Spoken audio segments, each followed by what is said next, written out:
आपकी स्क्रीन पर अब इंटरेस्टिंग फ्लैशेस आ रहे हैं। रिन्यूएबल एनर्जी अपनाने पर कैपिटल सब्सिडी संभव है। ये टेक्सटाइल इंडस्ट्री के कॉन्टेक्स्ट में दरअसल आपको पढ़ना चाहिए।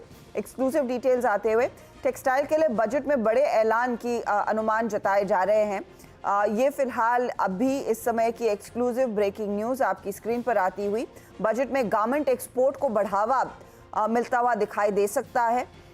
इनफैक्ट और क्या कुछ रेडार पर है, आलोक प्रियदर्शी हमारे साथ जुड़ गए हैं। आलोक, ऑफ कोर्स अब तैयारियां जोरों पर हैं एक बड़ा बजट पेश करने की। ये बताइए टेक्सटाइल सेक्टर क्या कुछ निकल कर आ सकता है? बिल्कुल, देखिए टेक्सटाइल सेक्टर एक ऐसा सेक्टर है जहां पर काफी दिनों से एक तरफ एक्सपोर्ट पर लैगिश महसूस की जा रही थी। एक्सपोर्ट गिरावट हुई है, तो लिहाजा सरकार इसको बूस्ट करने के लिए बहुत सारे कदम खास तौर से टैक्स के मोर्चे पर उठा सकती है और साथ ही साथ कुछ एडिशनल इंसेंटिव दे सकती है। सबसे पहला जो हमें जानकारी मिल रही है सूत्रों के मुताबिक, वो है जो इंपोर्टेड कॉटन्स होते हैं, खासतौर से जो लॉन्ग स्टेपल कॉटन्स और ऑर्गेनिक कॉटन्स, इस पर जो बेसिक कस्टम ड्यूटी है भी 5% है और एडिशनल ड्यूटी भी 5% है। लिहाजा इसको कम किया जा सकता है या हटाया जा सकता है। दूसरा है man made fibre spun yarn. ये एक ऐसा आइटम है जिस पर अभी 5% बेसिक कस्टम ड्यूटी है, लेकिन जीएसटी लागू होने के बाद से इस पर इसके चीप इंपोर्ट बहुत तादाद में बढ़ा है। लिहाजा घरेलू इंडस्ट्री चाहती है कि इस पर रोका जाए। लिहाजा इसकी जो बेसिक कस्टम ड्यूटी 5% है, उसको बढ़ाकर 10% करने का विचार चल रहा है।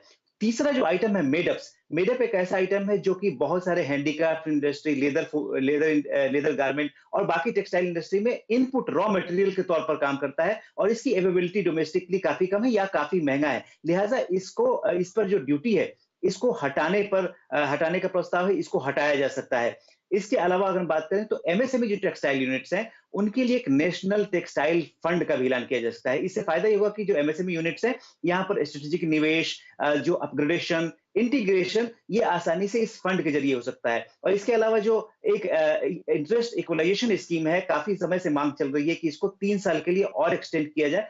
इसको भी एक्सटेंड करने पर विचार चल रहा है और ये बहुत संभव है कि एक्सटेंड हो जाए। और आखिरी जो है सबसे इंपॉर्टेंट चीज, वो है कि कोई भी इंडस्ट्री अगर रिन्यूएबल एनर्जी को अडॉप्ट करती है, उसको बढ़ावा देती है, तो उसको कैपिटल सब्सिडी मिल सकती है। जितना इन्वेस्ट करेगी उस पर उनको सब्सिडी मिलेगी। तो ये कुछ कदम है जिससे कि टेक्सटाइल इंडस्ट्री को, खासतौर से डोमेस्टिक टेक्सटाइल इंडस्ट्री को बूस्ट करने का बजट में बड़ा ऐलान हो सकता है, ताकि एक्सपोर्ट भी बढ़े और डोमेस्टिकली भी प्राइसेस कॉम्पिटिटिव रहें। एक्सपोर्ट बढ़ाने पर जोर दिया जा सकता है कि डोमेस्टिकली प्राइसिंग और कॉम्पिटिटिव हो जाए।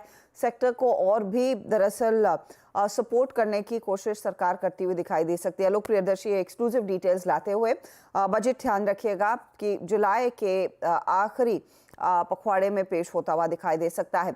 अच्छा, एक्सपोर्ट के लिहाज से गोकुलदास एक्सपोर्ट्स आपके रेडार पर होना चाहिए, अरविंद रेडार पर होना चाहिए, साथ ही साथ आप एसपी अपैरल जैसी कंपनियां रेडार पर रखें, क्योंकि वो लार्जली गारमेंट एक्सपोर्ट मैन्युफैक्चरर्स हैं। इंटरनेशनल प्लेयर्स के साथ टाई अप्स इनके है। वेलस्पन जैसी कंपनियों को आपने रेडार पर रखना है, लेकिन वो गारमेंट में नहीं है। लार्जली ये सारी जो कंपनियां वो गारमेंट मैन्युफैक्चरर्स में है।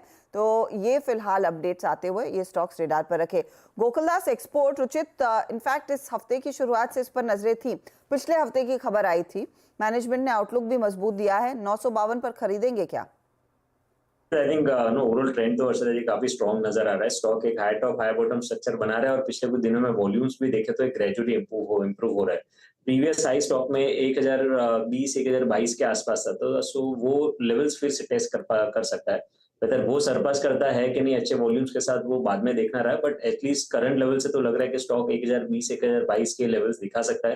तो 920 के नीचे स्टॉप लॉस पे यहाँ पे खरीदारी करनी चाहिए 1020 के अराउंड के टारगेट्स के लिए। 1020 के अराउंड के टारगेट्स आ सकते हैं। इंटरेस्टिंग ट्रेड, और खबर के बाद देखिए यहाँ पर 3% की तेजी आ भी रही है।